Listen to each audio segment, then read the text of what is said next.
you think about it, this was in fact a grassroots movement, and there's been Republicans who have been elected before. So it really isn't about Democrat or Republican. It is about where the country is going for human rights. And humans, at least 50% of that population, are female.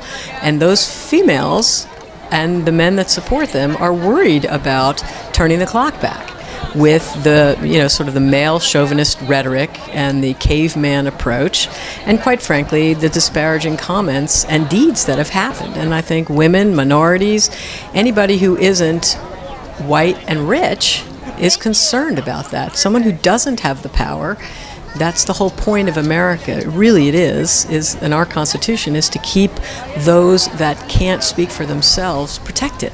That's the point. The rich can always scream, yell, holler, and get what they want, for the most part.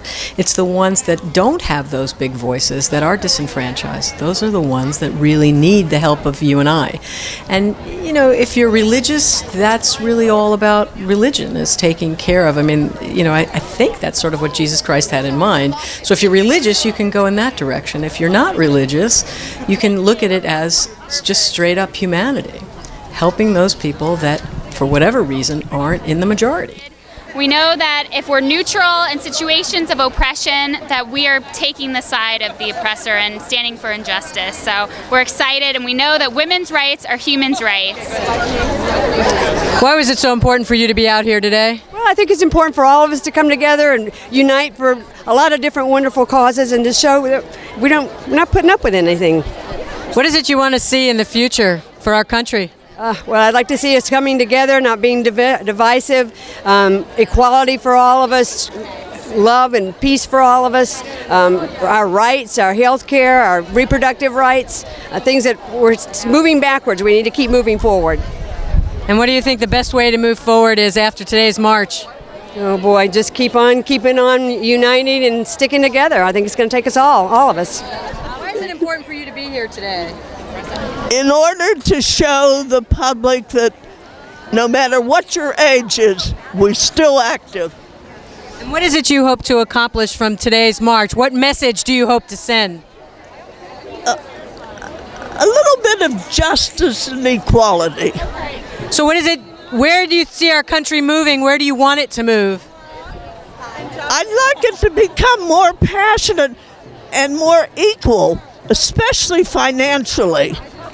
And I can't stand the fact that all the directors are millionaires and there are women and children starving. I think it's important for our voices to be heard, because I think we've been quiet for too long. And during George Bush's administration, I always felt very angry, but there was something about the anxiety and the devastation that I felt on November 9th that I knew I had to do something to turn that into something constructive and something positive, because we can no longer be silent, and it's time to get out there and fight. I just want the world to be a safe and happy place where everyone could live the lives that they want to without fear. Do you think these choices for cabinet picks are going to enforce this more rigid agenda? I think they're going to do everything in their power to shirk procedure and push through every evil agenda that they want to.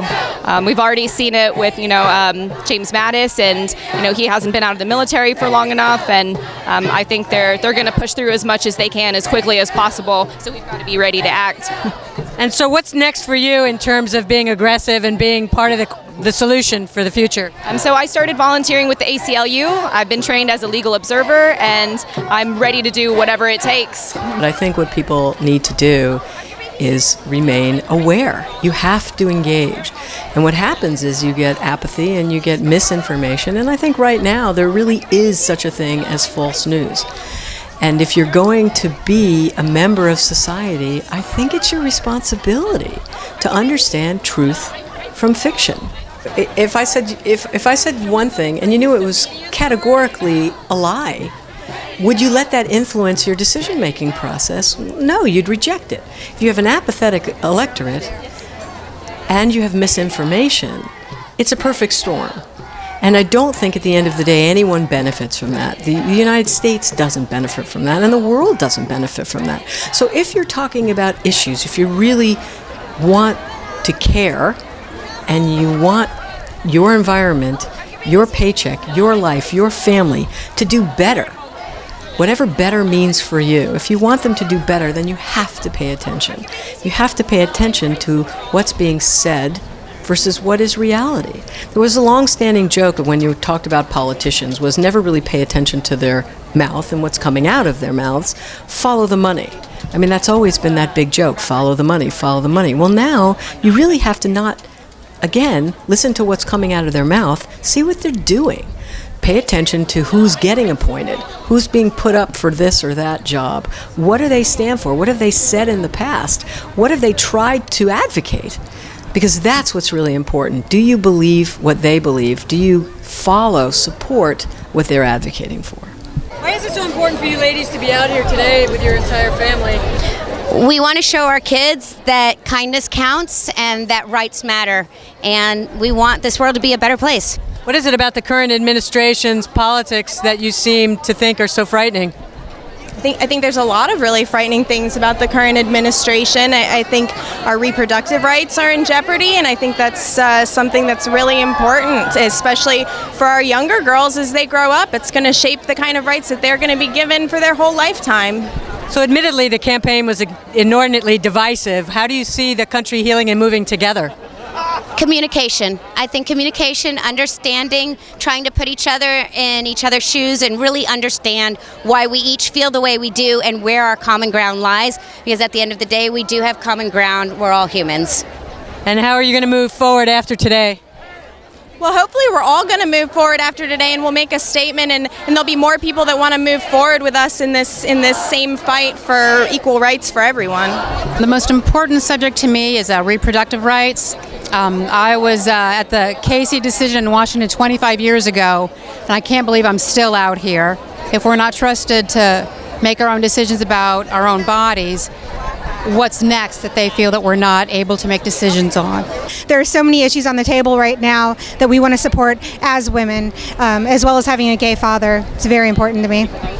Around every corner, when you have someone who's being put into office who has basically admitted to assault, who does not have respect for women, and who is immediately taking away health care that's important to not just women but everybody, that's a big concern. Women's rights are human rights, and so we need to take care of everybody. That's what I believe our country is really about. I'm looking for the future to hold more equality for everyone and not regression into places that we were that should not go back to. I often call my local politicians and politicians, in DC as well as local, go to more marches and donate to causes I believe in. I think people are scared. I think people are angry. I think people are appalled. And I think people are proactive. I think people never have, we're not all the same. So we don't all have the same underscore to us. But I think the majority of folks there, I think it's probably fair to surmise that they're marching because they don't want to be lost. They don't want to be run over. And they want everybody to know, they want the administration to know that we matter. Women's lives matter. Black lives matter. Humans matter. Everyone deserves a chance to be heard, and everyone deserves respect. And I think a lot of people also feel like, get out of my life. Don't tell me what to do all the time. And I want you to know, here's how I think. Here's how I feel. Don't tell me how I feel. I'm going to tell you how I feel. So I think people are marching to say, we want humanity. We want peaceful coexistence. We don't want to go backwards. We don't want to be lied to. We don't want you beating up people because of some political rhetoric. What we're here to say is we are one community. We are the biggest, most diverse, wonderful community we can be. Don't try and shut us out and don't try and run us over. And one thing I've learned about Houston is that it really is a phenomenal place, not just because it embraces a self-professed liberal like myself, but there is such an enormous breadth of human interaction here. I mean, you can go into any restaurant, you can go into any venue. It really is peaceful coexistence. Nobody blinks. Nobody really cares. Everybody sort of has that unwritten rule of let's be civil to each other. And that is what makes Houston a wonderful place with tremendous opportunity. I think it's important that we all stand together, because there are a lot of people now who are being disenfranchised, and we have to protect and defend each other at all times. So, What are your top 3 issues that really scare the bejeebus out of you? the end of civil rights as we know them, the end of LGBTQ rights, the end of women's rights, those things, along with our loss of our health care. These things are vital. And how do you think best to protect that beyond today's march? Stay involved, get involved. If you have the courage, run for office. I don't personally, but or help register new voters, help get the word out. And are those some of the things you'll be doing going forward? Yes, ma'am. And just staying vigilant, not letting the Congress get away with things. We're going to make sure they know we're watching. And are you paying attention to the appointees that he's making? Yeah, yes. I was actually home watching most of the confirmation hearings. And Do you feel positive or negative about these choices? most of them highly negatively. Having quote. Boasting that they have high IQs doesn't necessarily mean anything if they have absolutely no experience, no training, and no understanding of the departments that they're supposed to be heading. Not to mention the fact that most of them want to destroy the departments they're now in charge of. So you see that there's a difference between private industry and public service? Very much so. I certainly want this country to succeed. I want our companies and our businesses to succeed, but not at the cost of the people, the environment, the ecosystem. So last question for you. Moving forward, what kind of country would you like to see, and how do you best suppose we get there? I'd like to see a country with an end to hatred and violence, and the only way to get there is to bring people into office that have more progressive views.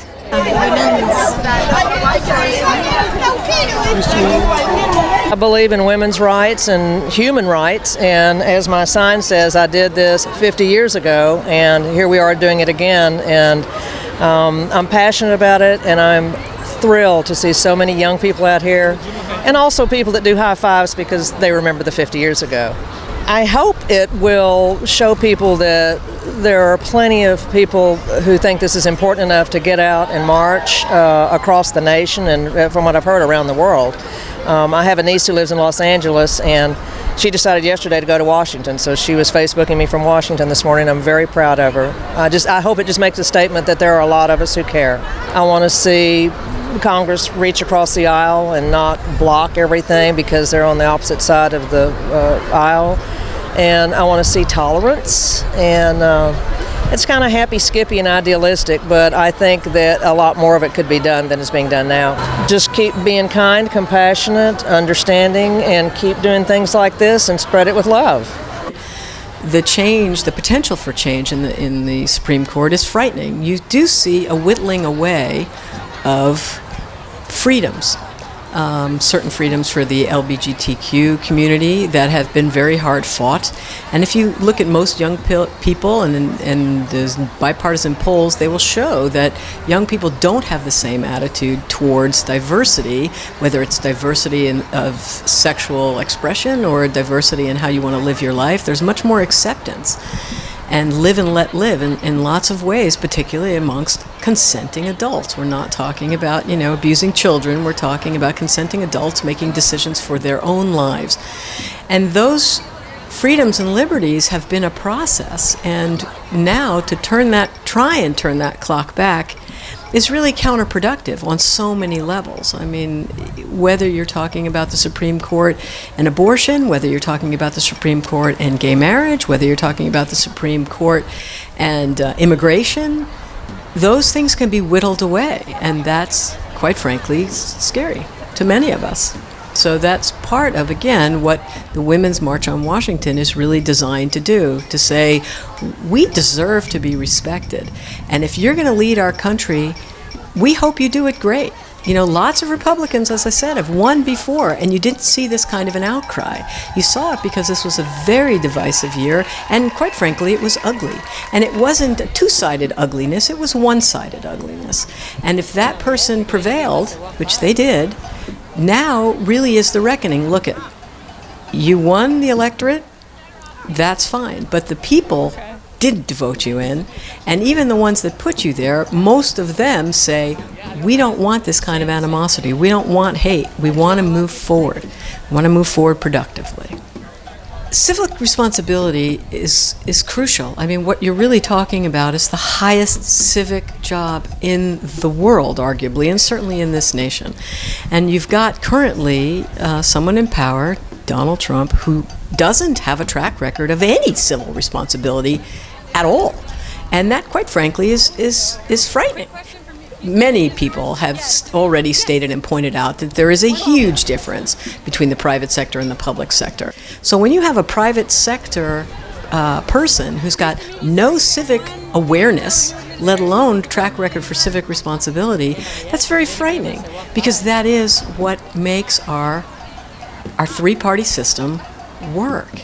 What matters to you the most? Oh, that all these billionaires he's putting in place, the promises he's made that he's not keeping, that he cannot pander to 1% of the population, because the rest of us are not going to keep silent, and he doesn't like it when people speak up, so he's not going to have much fun. The reason you're here most. All humans matter the most. I am doing this for my nieces, my sister-in-laws, and myself. It's time to stand up and take our country back. Equal rights. Equal pay. Equal pay. I have many things that are important to us. Tell them in your 5 seconds of fame. Pro-choice, equal pay, and we are all equal entities and individuals. Woo! Wonderful. I thought the march was good. I felt very comfortable being out there. I was glad to see that so many women and men showed up to support one another. It was good. I'm really glad that I went.